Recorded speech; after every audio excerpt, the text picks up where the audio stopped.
Hello there, and welcome to Game Haven. My name is Relinquish. I'm joined here by Kazzane, and this is a podcast. It's a gaming news podcast where we'll talk about games and news and stuff. This is going to be a weird one. This is a pilot episode. It's a pilot episode. It's so exciting. So the thing that's weird about this is normally we're going to be doing this once a month. It'll be coming out early in the month-ish. If everything goes well, this should be up on August 5th. I shouldn't have said it'll be up on August 5th.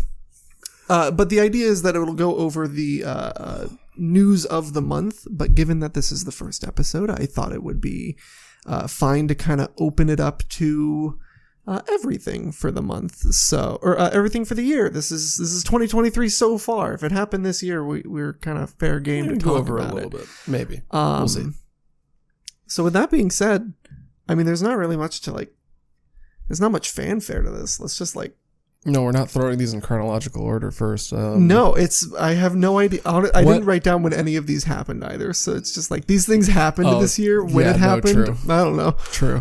Great note taking, by the way. It's fantastic. My notes are an absolute mess. If you look at mine. This one right here, let's start with Bethesda and their just absolute ability to market a game that is 5 years out. Still, I can't. Okay, dude, this hurts. They're actually just their marketing strategy is quite literally the intro for the last game. Yeah.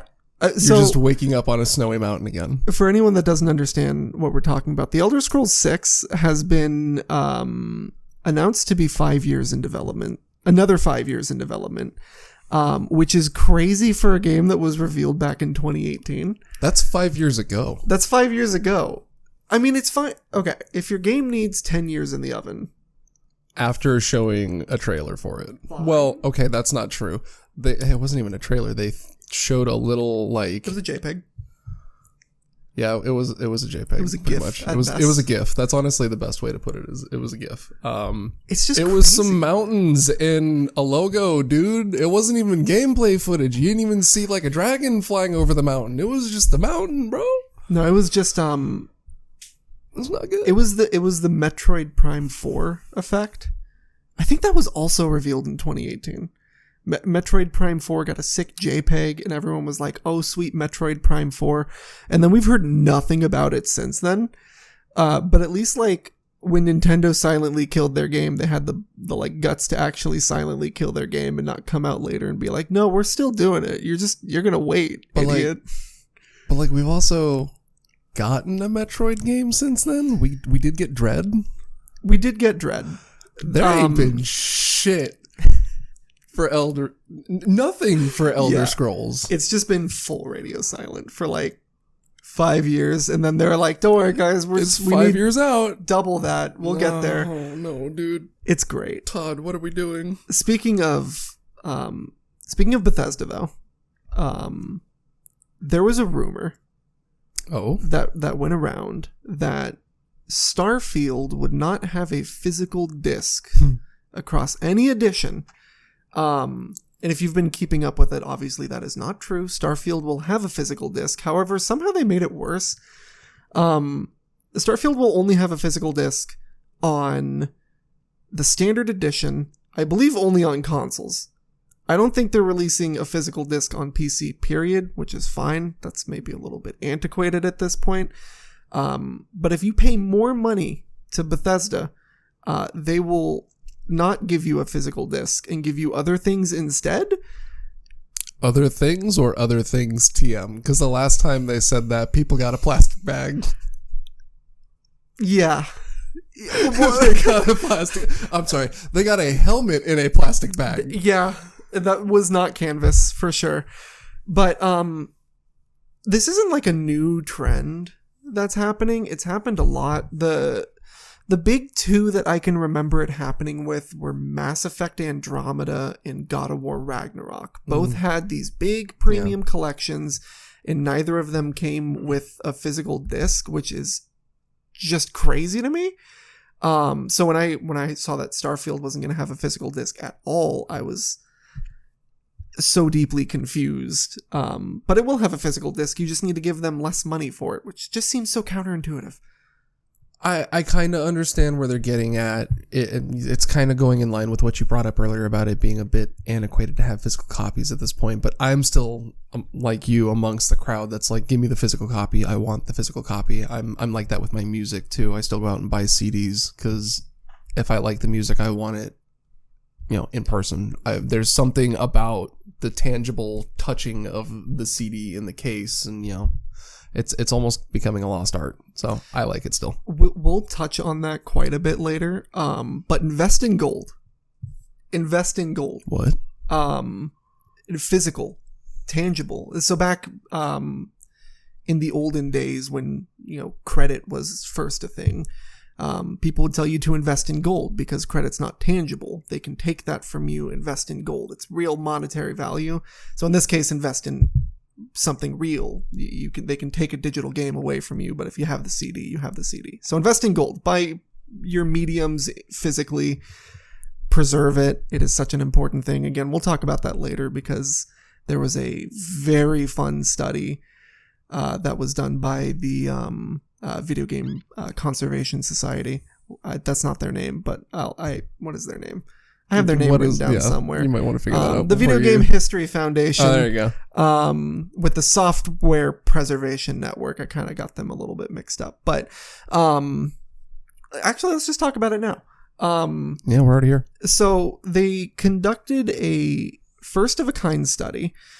Again, the Video Game History Foundation see this. And the Software Preservation Network. Yeah. And they found that 87% of classic games are no longer available in some sort of commercial fashion. That is a crazy number. It is, but I'm not entirely surprised at it. If you look at the shelf life of games as a whole, look at the whole of the industry. It's been, 30-ish years since they've gone to a disc. PlayStation 1 was in the mid-90s. No, PlayStation 1 was 98, I think. 98? Or maybe it was somewhere between 96 and 98. I thought it was 96, but I could be a little bit wrong on that, but that's okay. My point still stands. It's 2023. We're pushing close to 30 years at that point. So I'm still in the ballpark on this. Why take the time to go back and reproduce all of those games to make absolute pennies on the dollar for them when people are doing it for you and emulating it already? So that is what my initial gut reaction to that study was I was like, oh, okay, they're not available in a commercial fashion. And then I thought about what a commercial fashion means. And they're not necessarily just talking about the people that made the game are no longer selling it. They're saying if you go on eBay, if you go to physical game stores, secondhand game stores, mom and pop places, 87% of classic video games you will not be able to find on any of those mediums either. Your only option is emulation, which I think is inherently fine. It's the good preservation aspect of it. I actually wouldn't. It would be absolutely asinine to try and fucking figure this out, but that's okay.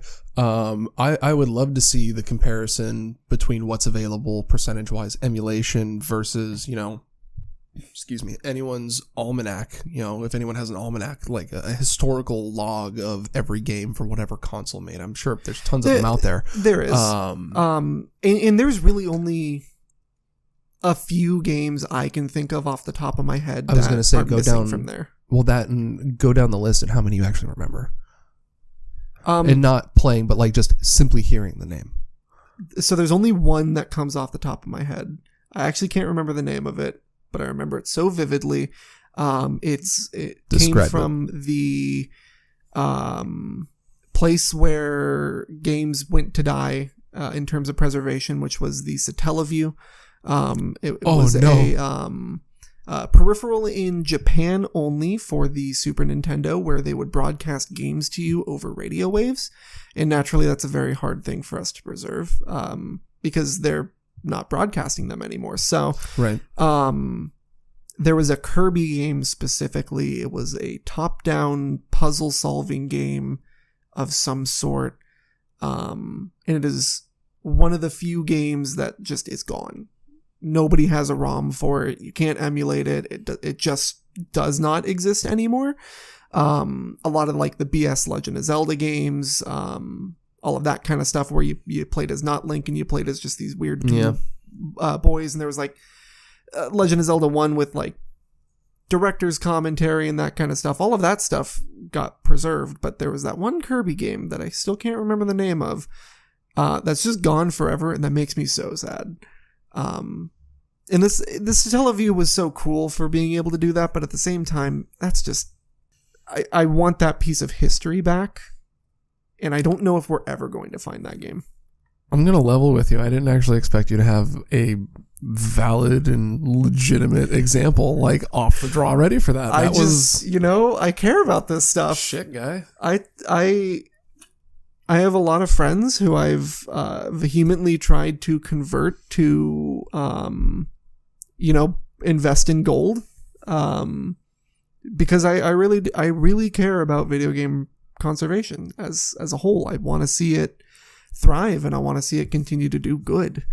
Speaking on the topic of Nintendo and Nintendo consoles, still no Switch successor.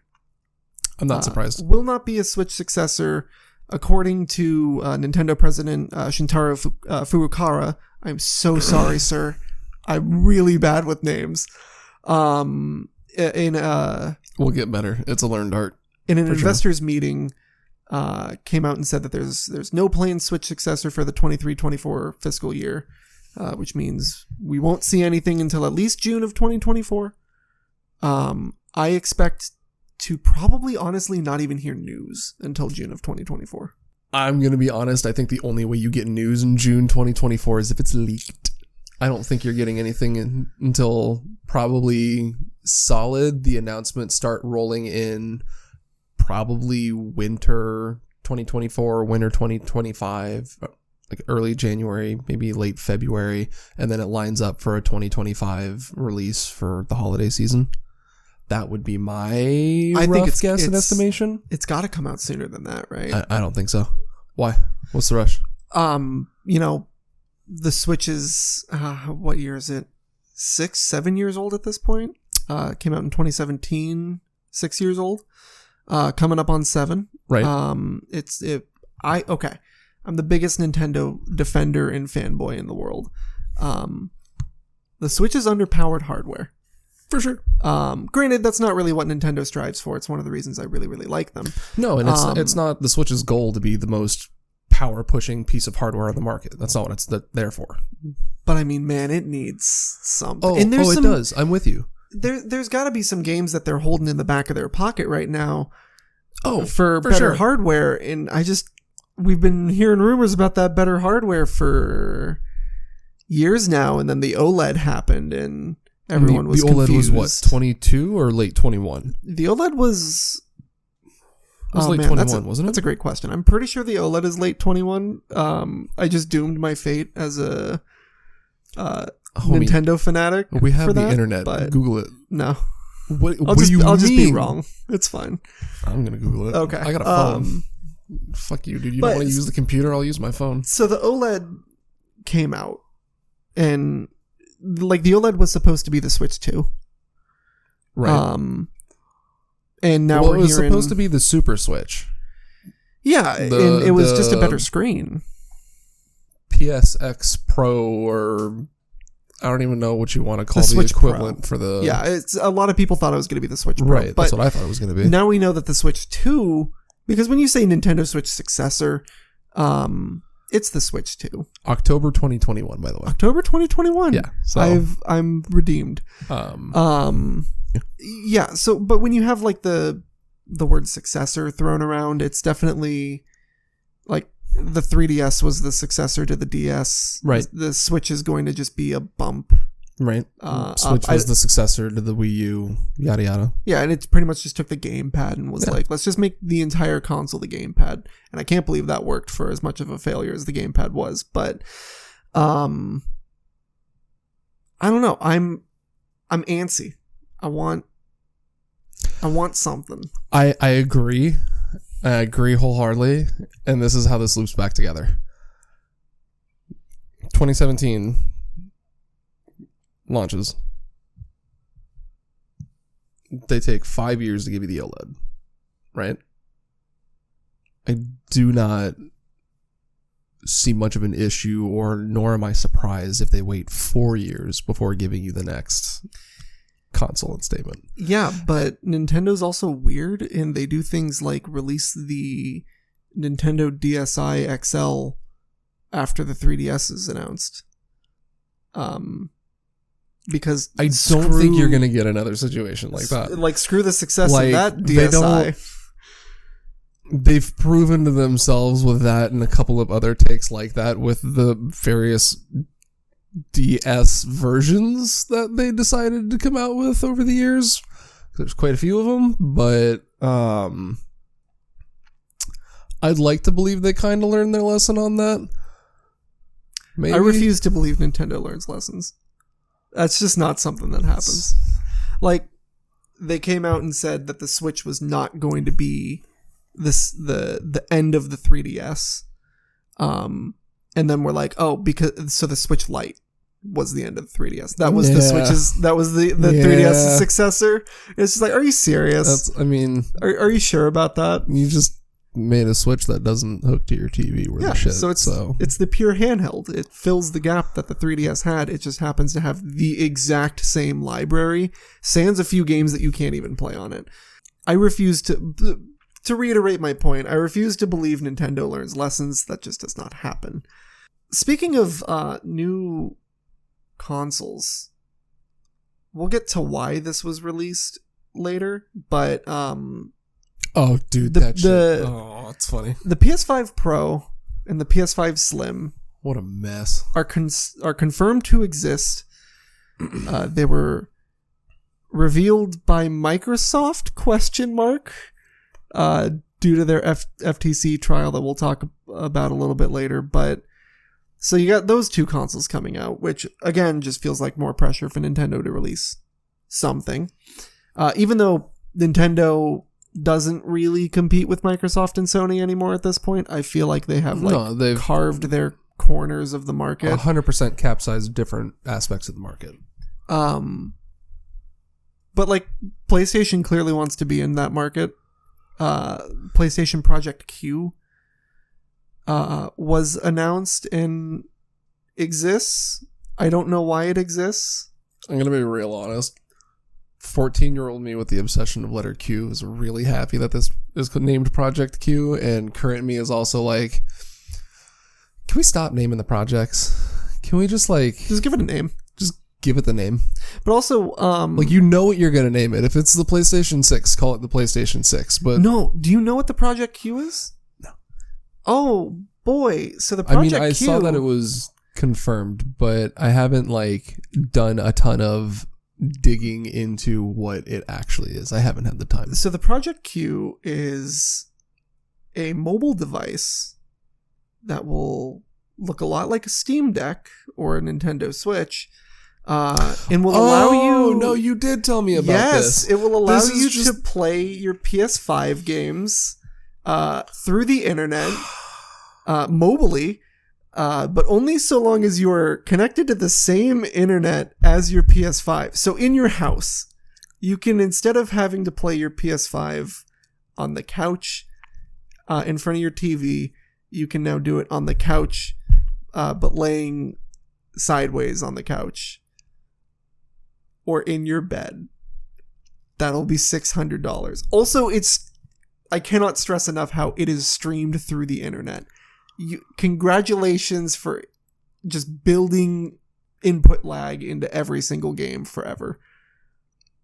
Who made this? Ladies and gentlemen, they made the PS Vita too. It's worse than the PS Vita.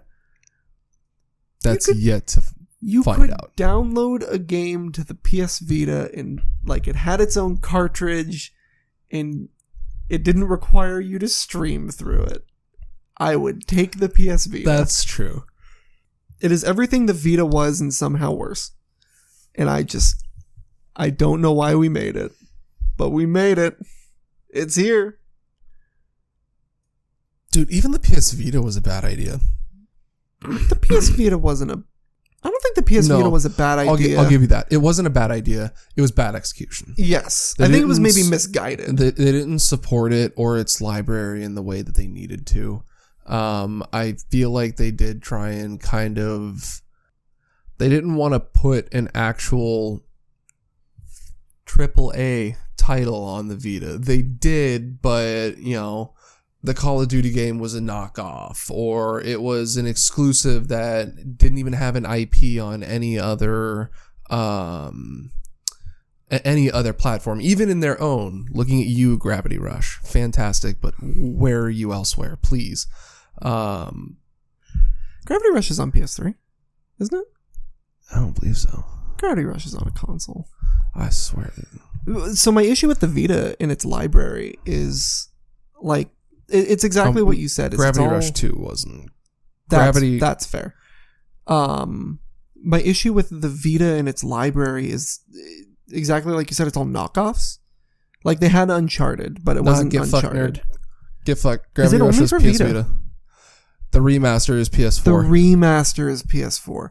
Okay, yeah. So the original is Vita only. Which also, if you have to remaster a game within 10 years of the actual release date of the original game, you didn't remaster it, guys. Either that or you didn't finish the game. Be real. I mean, it's the same thing with, like, The Last of Us. 100%. Heck, man. Anybody who does that. Unless you were a live service subscription-based game, the whole thing should be there. And I understand that, you know, DLC and those things exist, but I should be able to buy a game, play a game, start to finish with a cohesive story, and not have to worry about something popping up in my face and telling me that I have to owe them another $3.99 to either get a cosmetic or do this, or, you know, something that doesn't actually benefit the story of the game or add anything to the actual tangible player experience. It's a lot of battle pass and cosmetic type shit that just pops up in your face nowadays, and it sucks. That's why I don't play a lot of the games anymore for more than, like, you know, an hour. You know, so the Lord of the Rings Gollum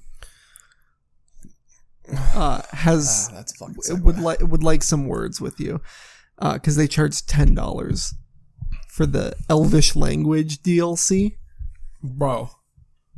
And their reasoning was they were like, we had to teach these people how to speak Elvish, and that, you know, costs money. That sounds like a you problem, guys. It sounds 100% like a you problem. Why is that not just in the game? It's the exact same thing that you were just talking. You're right. It is a hell of a segue. It is. That's literally exactly what it was. Like, oh my God. You're welcome. Why did that cost $10? Overwatch is the same shit. Overwatch 2, like, doesn't need to exist. It existed for publicity. And then they scrapped the entire reason for it existing, which was the PvE content. Right. Segue so now real quick, though, making sure we're detaching this conversation from the last conversation, because Overwatch 2 kind of treads a little bit of that gray area of live service subscription. Their shit wasn't finished. Don't fucking fool yourself. But it kind of treads that, you know, gray area of live service subscription, constantly updating, constantly changing. So it's a little bit of a pass on that kind of stuff. But as far as the overall gleam and polish of the game, what was in there, how much content there was, what they were supposed to do versus what they delivered, you fucking fell on your face. I'm sorry. I can't believe they actually went like 2 or 3 years with no updates to Overwatch. Yeah. Going, hey, we're not giving you updates for 3 years. You know, we're not updating it because we're working so hard on Overwatch 2, and then killed the reason that they were doing it. Yeah. So it's like, okay, so what did the 2 to 3 years with no updates, like, why did we do that? And for anybody who doesn't know why Overwatch 2 was actually created, the reason why Overwatch 2 was actually created is because the rig and the engine that Overwatch 1 is built on wasn't designed to handle AI. So things like the the Halloween event or the Christmas event there where you were playing against robots with 4 or 5 other people, the reason why you got a lot of wonky interactions is because the rig wasn't designed to handle AI like that. So they were redesigning the game to handle AI and structure better so that they could give you PvE content and they could give you story mode stuff and backstory to characters, yada, yada, yada. And then they said, yeah, sorry, we're cutting it all. Oh, God. Why? It's just insane. It's crazy. It's crazy that they got away with it. And yeah, that's the wildest part is the fact that they got away with it. Like, they just took everyone's money and ran. Yeah. Well, it's weird because Overwatch and they 2 killed is free. they killed the first game too. They took everyone's money and ran like 7 years later, but they did it. It's the slowest heist in the world. Moving on from whatever that entire conversation became. Bad. Going back to PlayStation. So, for those of you who don't know, PlayStation just recently changed their subscription PlayStation Plus model. Instead of just being PlayStation Plus for however much money they wanted it, now you can play online. Now you get these 3 free games a month. It is now more Game Pass-like. As it needs to be. I would agree. So you get a good library of PS3 and PS4 games. We're not going to talk about the fact that not even PlayStation knows how to emulate PS3 games. I don't know if you've heard about that. Oh, I have. It's hilarious. I can't believe how difficult they made emulating PS3. I need to not tangent on that one, but so there's 3 different tiers you can subscribe at. They each give you, different benefits for however much money you want to give them. And then they promptly lost 1.9 million subscribers. Yep. Which I was looking at the numbers earlier and I was like, man, 1.9 million subscribers. That sounds like a devastating loss. Yeah. And they went from like 48 million to like 46 million. So I really don't think they're sweating it. Nope. But which is funny because all of the Microsoft fanboys on Reddit and whatnot are screaming up the walls about it, or at least they were. And it was just kind of funny to watch because it was like, guys, that's kind of chump change in the grand scheme of things. Yeah, this is not hurting, man. Oh no, I made 200 billion instead of 216 billion. Oops. And you can kind of tell just like by their disposition. With Sony's CFO, I'm going to butcher that one again. Hiroki Tataki. Sony's CFO came out and stated that, there wasn't a lot of momentum as a whole for the relaunch. And then he expected an upswing after better promotions, which I think is hilarious because he pretty much admitted, we didn't know how to market it at first, and that's not a good strategy. But he also did kind of straight up come out and be like, people touched grass and we lost money for it, which is great. He's like, COVID's calming down, so people went outside. And that was the end of his statement, and I was like, that's fantastic. I don't think that's an accurate statement, but, well, if it is, I'll just say it this way. More of them could go outside and touch grass. We're working on it. More of them. We're working on it. Get out of my queues. Persona 3 Reload. No, dude. Don't make me sad. Sticking with the theme of Sony exclusive things, although Persona 5 is on Xbox now, so who cares? It is on Xbox. But Persona 3 Reloaded. Which, good for the Xbox weebs. They don't get a lot of those. No, they don't. They don't. But this game has been leaked approximately 50,000 times at this point. And counting. It feels like for a string of like 2 weeks there, every time I woke up, there was just a different like meltdown about something happening. And it all started with the fact that the game itself got leaked by some poor social media intern, which was hilarious because poor bastard. The leak came out and they accidentally posted it on Instagram, and then like 6 hours later Atlas had a new job listing for a social media manager, and I was like, oh, that man is and then it happened again like a day later, so maybe he snuck back in. I was gonna say, he said, fuck it, I'm gonna do it one last time on the way out. It was just, take my job, leak your game. Really just get your name out there somehow, I guess. Which, P.S., I'm 100% sure that's not exactly what happened. That's incredibly, incredibly illegal, and I wouldn't try that if anyone was thinking about doing that. It's not probably a recommended thing to do. This is a good way to lose a lot of money. But if you're a Persona 3 fan, some people here might be a Persona 3 fan. This guy. It's the best one. How you feeling? I'm kind of stuck in the middle on this one right now. And not for the reasons that a lot of people are. For whatever reason, a lot of people, not for whatever reason, it's for good reason. There's a lot of people that aren't happy with some of the voice acting changes, which, sure, it sucks to see. But at the end of the day, from what my research has shown, it's not because they're not, offering or paying or anything. It's they're going to the actors, and the actors are not reprising the role. And the actors are allowed to do that. That's what happens. They're not required to go back to a role 20 years later and do it again. That's fine. The people that they are getting to do, however, or getting to come back and do it, however, and redo these roles, fantastic. Absolutely fantastic job from the couple of clips that I've been able to see, or hear, rather. Well, just spot on. And a lot of people are also very upset about only having supposedly base P3 content. You're not going to have anything from FES or I'm not convinced of that. Mobile, or portable rather. I think the thing that a lot of people are the most upset about is no female MC, and I don't remember the name of the story, the like epilogue story that FES introduced. Yeah. I don't remember the name of the chapter, but it was focused around, I guess. Yes. I remember playing it. And so people are upset that is gone as well. Yep. Supposedly. Yep. Which, I mean, I can understand being upset about that. I, as somebody who has never played Persona 3, I'm a Persona 5 guy. Sorry, I got to it late. Yeah. Sue me.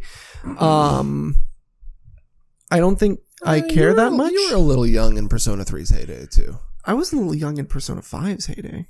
Yeah. I was 17. Maybe I wasn't that young. You weren't that young. You sat me down in front of that game and I lost 2 months of my life. It was crazy. Yep. But I so far from what I've seen from the game, I would rather play Persona 3 FES. I've got a PS2. Sure. I'll buy the game.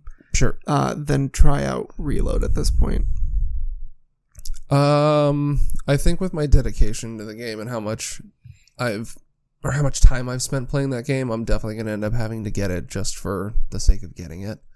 Excuse me. The reason why I say that I'm not convinced that you're not going to get any FES content or, God forbid, portable content. That's the only thing that doesn't need to touch that game. Keep that shit away. They've also come out and said that they're going to make quality of life changes. And one of the biggest things about P3 versus P3 FES, one of the biggest quality of life changes that they made is a little thing called social status decay. When you were ranking up your social ranks and whatnot in the game, in the original P3, if you didn't spend time with one of those characters again for enough time, the social status ranks would start to decay.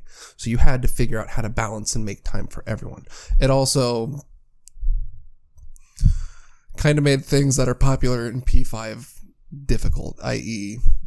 the infamous harem run. The harem route, where you just can't. Yeah, you just date all the way. I can't believe they actually put that in the game. That I saw it coming. Where, like, honestly, during Valentine's Day, they all show up and they just get really pissed off at you. Yeah, that's hilarious. I never did it myself, but it's surprised. Hilarious. I didn't do it either. Actually, I haven't gotten. Yeah, you haven't been in the game, you schmuck.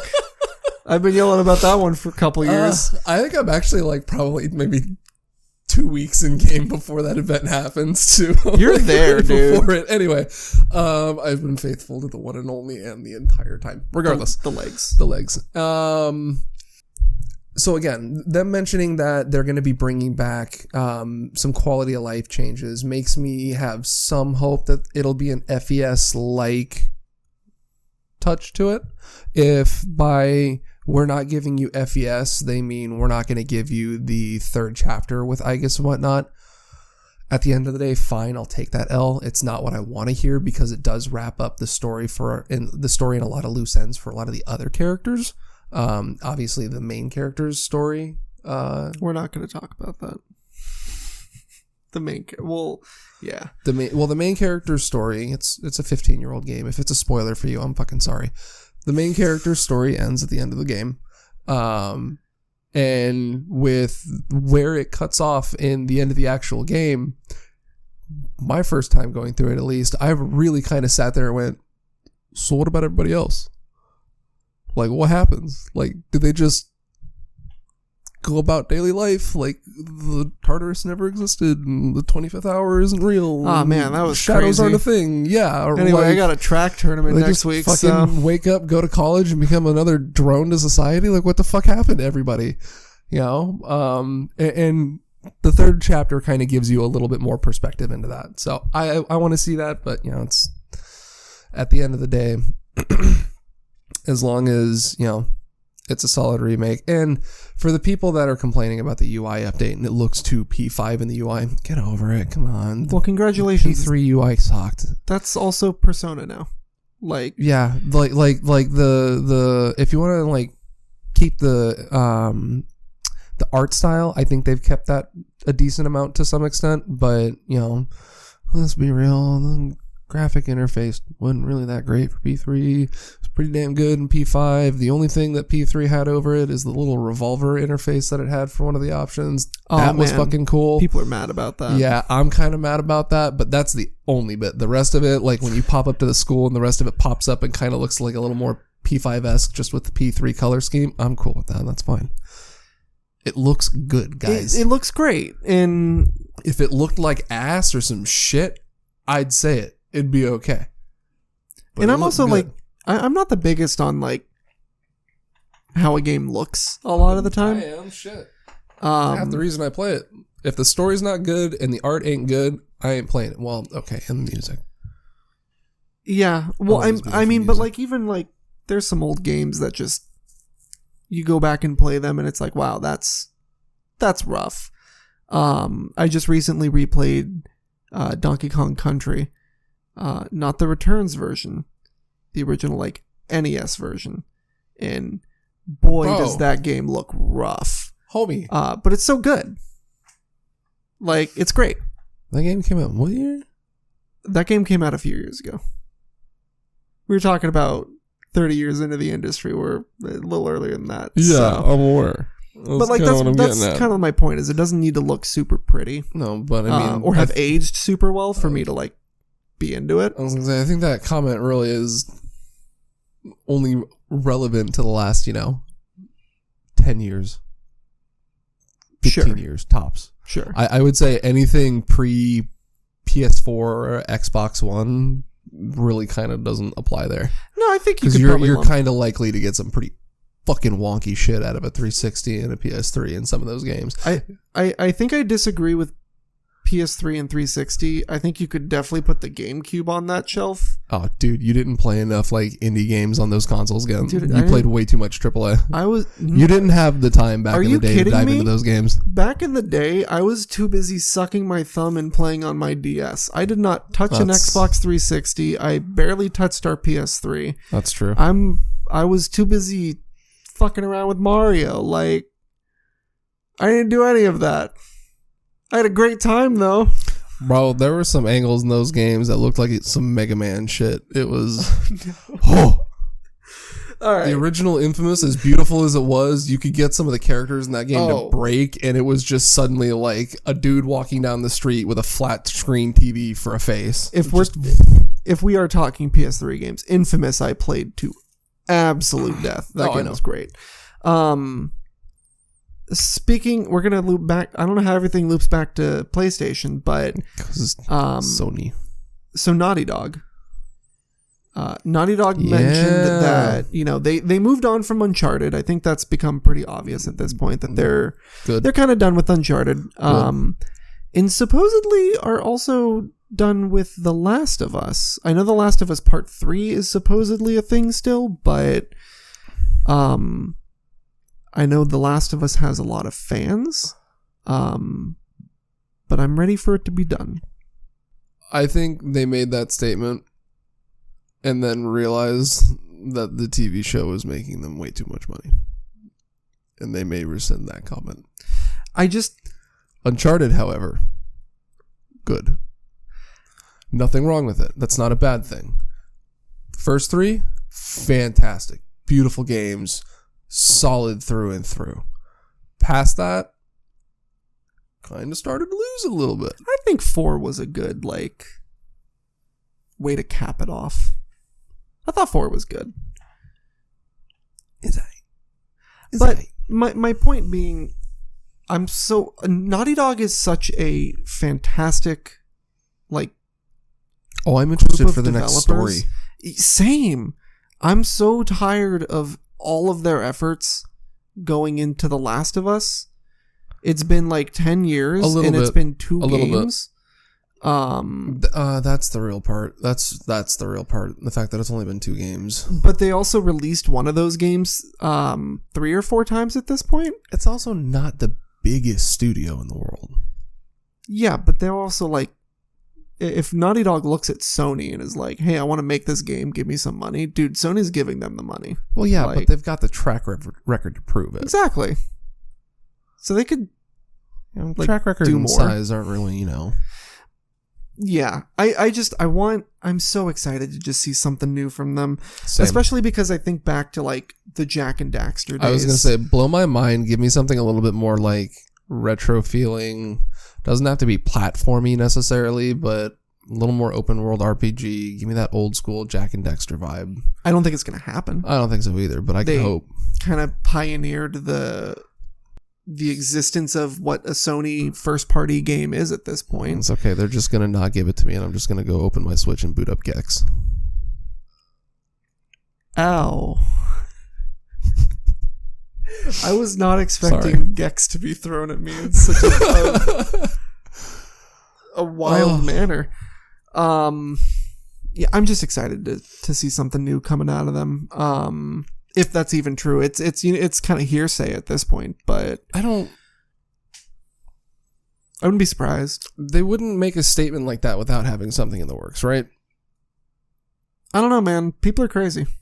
Yeah, but that's kind of what they do. Like, yeah. You don't go, hey, we're putting a bullet in the head of our 2 biggest IPs, but we have nothing in the works. What? Yeah. There's got to be something there. It's just a matter of time until they decide to tell us what it is. Yeah.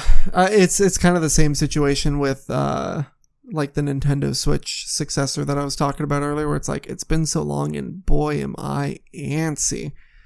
But we'll get it soon enough, I'm sure. So Sega, they make games. Oh, dude. So Sega, I didn't know that.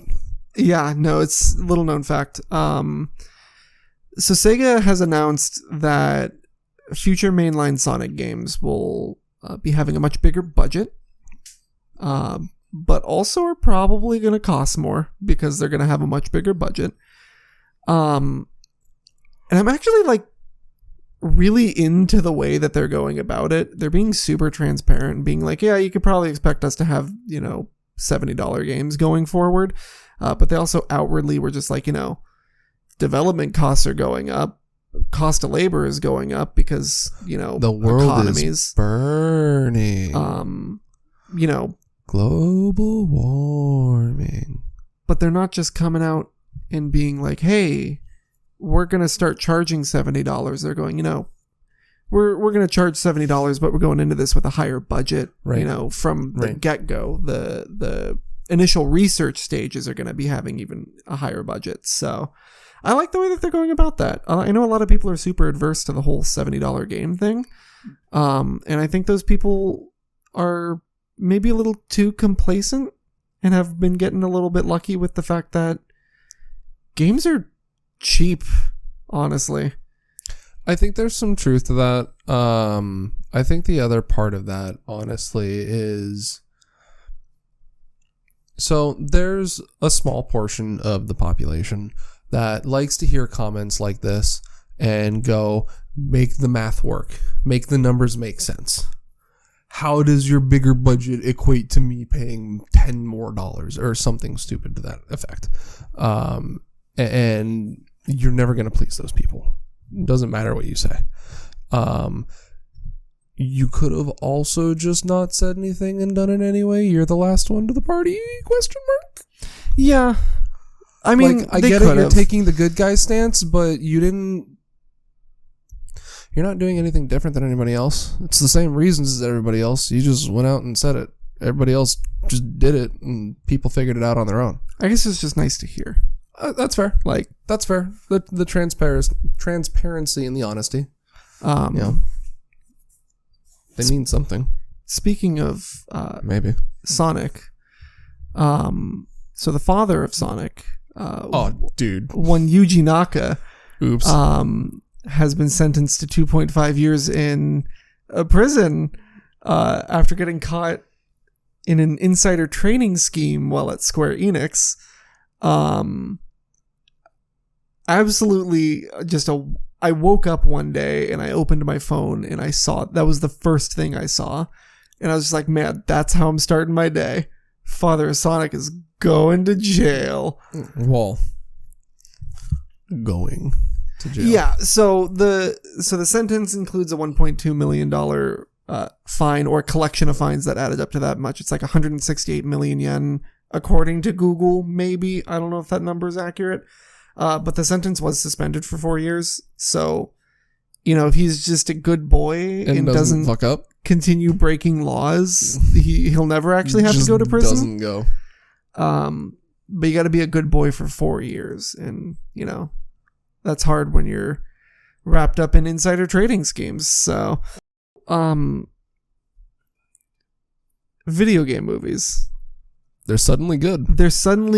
And also they're everywhere, and I'm starting to get a little bit scared, as you can see with my just absolute asinine note-taking here. Yep. Let's digest this one.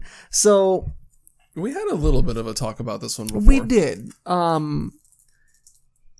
It evolved a little bit. So it started with, Detective Pikachu came out, and that was pretty good.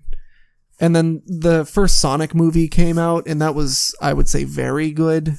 Sonic 2, I thought, was very enjoyable. And then Mario Bros. Happened. Fantastic. And that movie was fantastic. Way better than it had any right to be. So the Five Nights at Freddy's movie comes out in a few months. I saw a poster for it at the theater today after I went and saw Barbie. Was there a trailer for it? There was no trailer, but there's some trailers online. I know we've seen the couple online, but I was just interested to see if they were putting trailers in the previews yet. I don't think they would put it in front of the Barbie movie, admittedly. That's fair. That probably goes somewhere else. That's fair. But the poster was outside of the theater that was showing Barbie, so we got there somehow. The attendants probably don't want to be cleaning up shit from 5-year-olds all day. It just... when I first heard the FNAF movie was going to be a thing, I was like, maybe we're crossing some lines here. And then the trailer came out, and it was good. It was a good trailer. It got me excited. I'm interested enough in Five Nights at Freddy's lore, I guess, to go. I would go and watch that movie. The Minecraft movie with Jason Momoa as Steve? Bro. Jason, do it justice. That's all I gotta say. Do it justice. Do it justice. Are we... It still feels like a fever dream.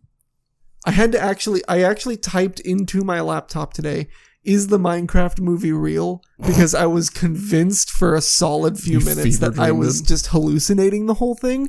And then no, it's actually supposed to come out in 2025. It's being filmed in the Netherlands or something right now. I want to see Jason Momoa hollow out the inside of a mountain at lightning fast speed. and then something and just do it again. I think the funny thing about Jason Momoa being Steve is the fact that when I look at Steve as like a character, I don't see some ripped dude. Fucking no. And I said that to somebody a few weeks ago, and they were like, "Oh, well, obviously he has to be. He like just punches down trees." And I was like, "You can't bring like the real life logic into that conversation because Jason Momoa still could not just absolutely tear through a tree like that." I mean, he probably could. Have you seen Jason Momoa? Yeah, I don't think he's just bare fist punching a tree and you're just gonna hollow it out. If it's a soft wood, good. Is this a real conversation that's happening? Man, all right. I'm just saying, man. Dude, Jason jacked. Momoa, if you're listening to this somehow and you can just absolutely obliterate a tree on camera for me, I don't know, man. It'd be sweet. You'll get my blessing. So Five Nights at Freddy's was where I thought maybe we were getting a little bit too far, and we weren't. It looks good. It does. Minecraft is where I currently believe that we are getting a little bit too far. I have yet to be disproven. We're on the fence. The Hot Wheels movie? What are we doing? Well, that's not... I had to stop researching the Hot Wheels movie almost immediately because I typed in Hot Wheels movie, and the very first result was an article that, and I quote, "Oh no. The Hot Wheels movie is an emotional story with complex characters." It's a Hot Wheels movie. So, here's my overall problem with video game movies right now in general. The good ones are really good, and there's a number of them that are really bad. We don't need to go over the bad ones. That's not the point of this conversation. We're going to run the idea into the ground because Hollywood has run out of original movie ideas. We have gotten into this phase of remaking movies and reconcepting the same movies into different movies, the same, archetypes over and over again. And now that has proven to start to die out in theaters a little bit, it's not as big of a money draw as it was, say, 5 years ago. They're looking for something new. And video game movies are the hot new target. So they're going to be capsizing on a lot of them and making a lot of them. They're going to be pulling at a lot of straws. And while there's probably going to be a good number of movies that are really, really good, really, really good, there's probably going to be a lot of IPs and a lot of franchises that are going to get run through the mud and dogged and never be the same again because a movie came out that didn't live up to the fantasy of the game. One of my biggest fears right now is Mass Effect. They turn that shit into a movie and it goes and flops. That shit is fucked. And that is one of the most beloved franchises of all time. I would love to go see a Mass Effect movie. I am terrified of the prospect of it being bad. That was very elegantly put, and I will give you the only counterpoint of if Vin Diesel is not in the Hot Wheels movie, I'm not seeing it. Same. If it is not... I need one family meme. Too hot for wheels, I'm just... Gotta go fast. I'm not there. So let's talk about the big boy. Is it trial time? Yeah, so unless you've been living under a rock or don't care as much about gaming news, which is respectable. So Microsoft has officially acquired Activision Blizzard after they won the FTC trial. I'm going to be honest, I didn't look into it as much as I wanted to. I didn't really look up a lot about the trials. I didn't look up the intricacies of it. I didn't really care that much because I got as much as I needed out of it. The FTC pretty much solely focused on, poor Sony isn't getting Call of Duty anymore, and fully neglected the consumer standpoint on why Microsoft acquiring Activision may not be a good thing. But it's just a monopoly. It is. We have laws in place for it. Nobody cares about those laws. I know a lot of people that are very happy that Microsoft acquired Activision Blizzard. I can think of one immediate positive off the bat, which is Activision Blizzard's CEO is likely going to leave. Goodbye, Bobby. You will not be missed. No, he will not be missed at all. But tub of flub. Everything else about this acquisition just feels wrong. It's not good. And the reason it's not good is because you have a publisher buying another publisher. Exactly. You I had so many people counterpoint with like, oh, well, Sony's probably going to buy Square Enix after this. I was like, yeah, Square Enix is a developer.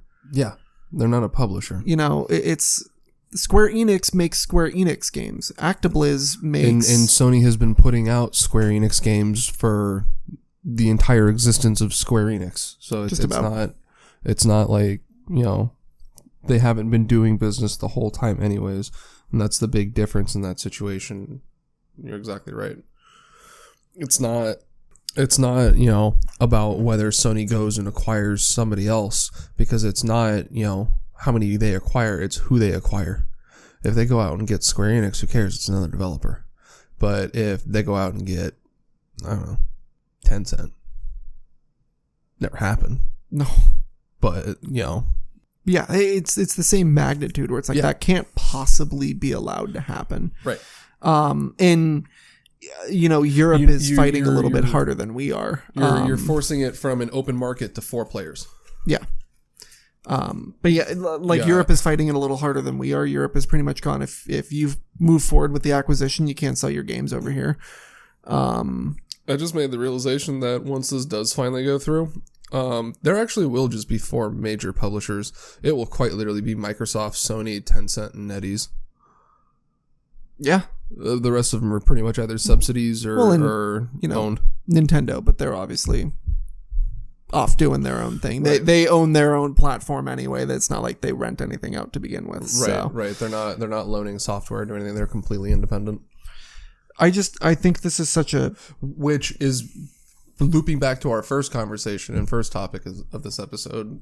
That's why I think that Sony can absolutely sit on their hands and wait until 2025. They have such a carved corner for their own market.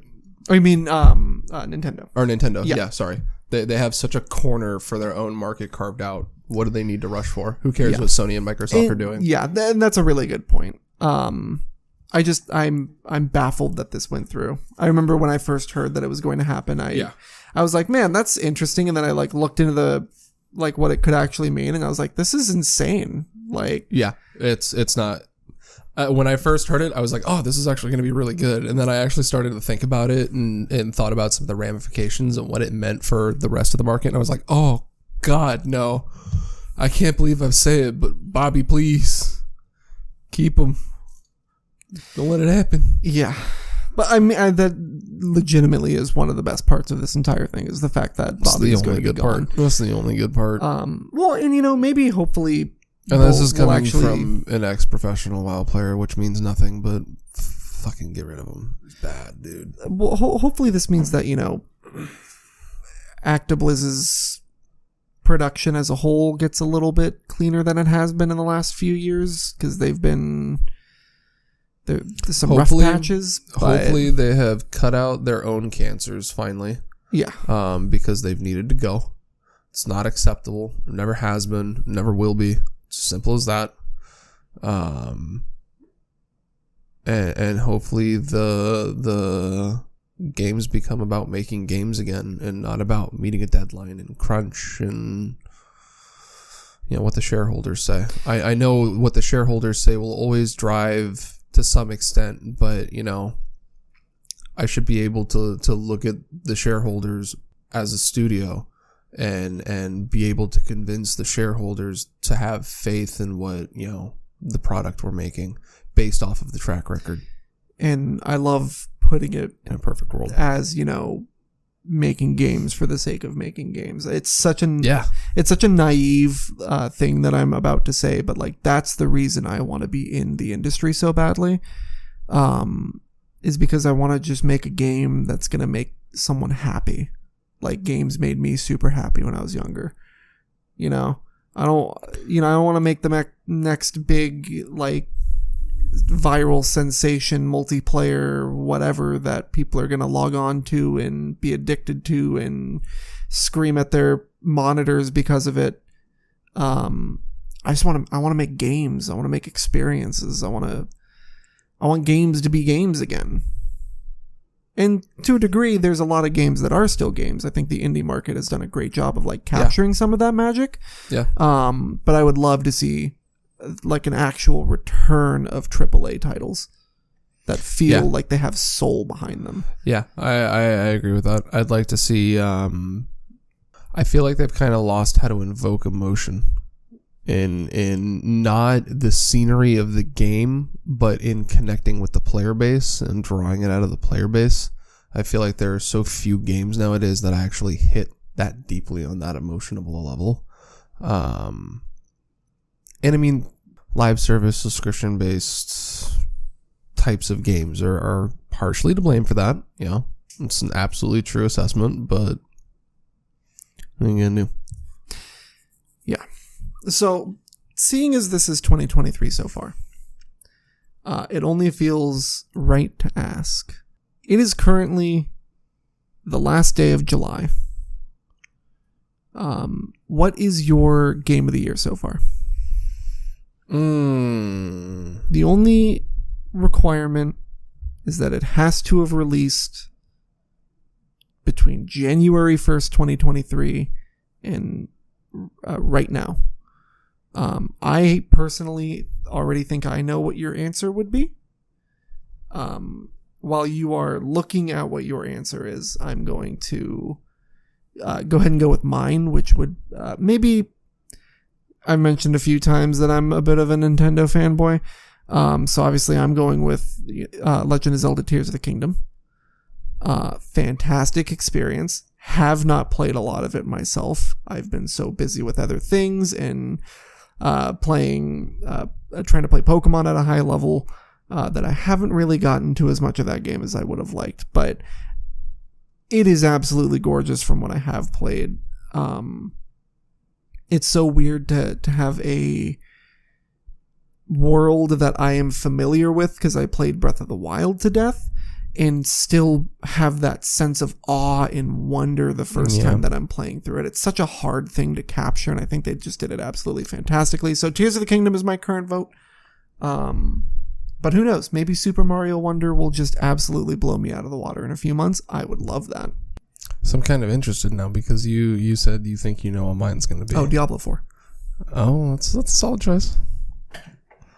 You've talked so much Diablo 4 in the past number of like... Oh, it's been great. I've enjoyed the hell out of it, especially since I've gotten my hands on it. I've been playing around with a different game a little bit.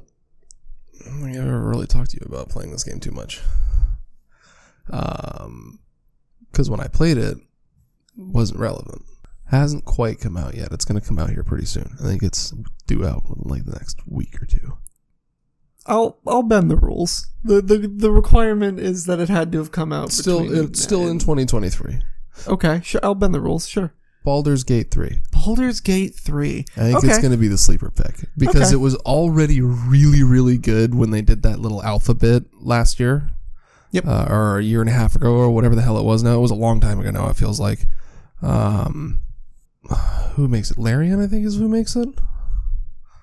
I wouldn't remember. The studio that's making it, I'm 90% sure it's Larian, has come out and now said that save files from the previous beta will not roll over and will not be able to be used upon release. And a lot of people were kind of miffed by that because originally that was, I guess, kind of something that was implied. It is Larian, by the way. Larian came back to it and went, no. Don't misinterpret. We understand that, but enough of the game has changed. You're going to want to see it. You're not going to want to see the save. You're not going to want that save data. They're doing you a favor. Yeah. Yeah. Okay, You got me. that is not the pick that I expected. I'm in. But we'll see how that Dude, plays out in the next few weeks. I need another RPG player like that, and I've been dying one for a while. Divinity Original Sin 2 has been great. I love it.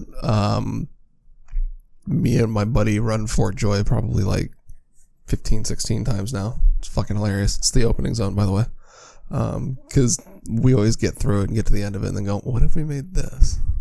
What if we do that? It's just, and I've played too a many couple options. I've played a couple of the files through further a little bit, and I've gotten a good taste of the game. I've probably sunk a couple 100 hours into it. It's a lot of fun. But I think Baldur's Gate 3 is going to be my sleeper pick right now for Game of the Year. I'm pretty sure, obviously, Tears of the Kingdom is going to be up there at the end of the year, but I think it'll probably get snubbed just being a Nintendo title, but I don't know. Breath it absolutely deserves great, it. So it did. We'll see. It did. We're going to cap this off. This wonderful conversation me and you have been having with just a little bit of trivia. Shit. I forgot about this part. Yeah. As I showed earlier, I'm a connoisseur of random game facts. So I have pulled a random game fact for you, and I'm going to give you 4 options, A through D. Oh, crap. And you're gonna give me your answers. So crap. Sticking with, we've talked a lot of Sega and a lot of Sonic, so we'll stick with that. Ah, cool stuff I don't know. So what is perfect Sonic the Hedgehog's original name?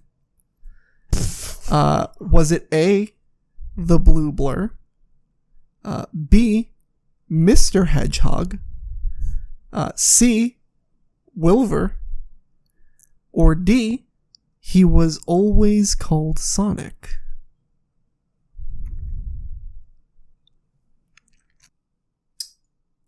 Four options. Am I allowed to say what I think the answer is? Because I legitimately don't know. It's a question for you. Yeah, it's got to be the Blur. It's got to be the Blue Blur. He the Blue Blur. Are you locking in on the Blue Blur? He knew. That is unfortunately incorrect. The Blue Blur is a nickname that it got a little bit later in its life.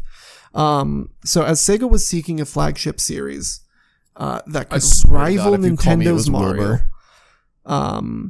they held an internal character design contest within Sega, where 2 of the results was a Theodore Roosevelt character wearing pajamas that would become to be known as Dr. Eggman. Oh my god. And another was Sonic's original design.